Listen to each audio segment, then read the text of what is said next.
The targeted killing of Hamas deputy leader Beirut last week is the latest in a series of covert attacks on individuals Iran and the Arab world attributed to Israeli agents.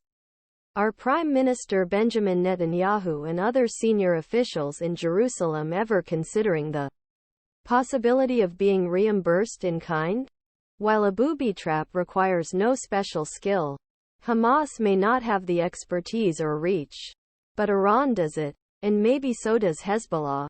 Israel's assassination of a top Iranian general Syria in December and last week's atrocities southern Iran claimed but officially blamed on Islamic State terrorists could send Tehran's more rabid hardliners looking for cover. Like Netanyahu, Russian President Vladimir Putin is not averse to eliminating his enemies with chilling determination. Since he became president in 2000, his trail of bodies has led a long way from the gates of the Kremlin to Salisbury and on to Siberia.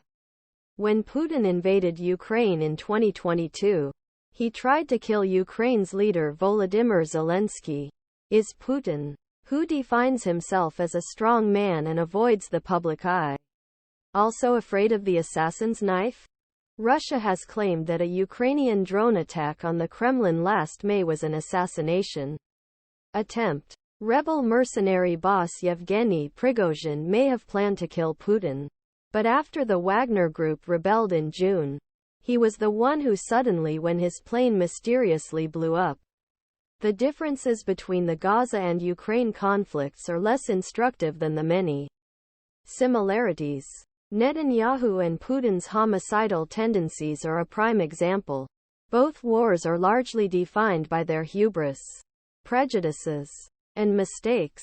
If these two warmongers were somehow left out of the equation, peace agreements might be easier to achieve.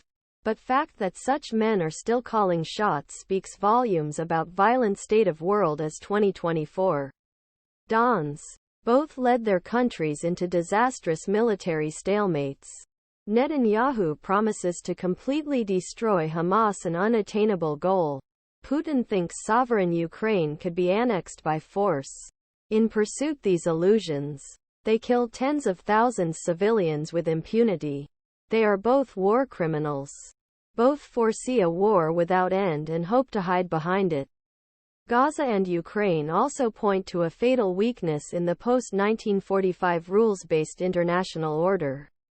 In both cases, the UN Security Council, whose mandate is to uphold the UN Charter and international law, has failed terribly. The restrictions of the International Criminal Court, which called for Putin's arrest, are contemptuously brushed aside by Russia and many other countries.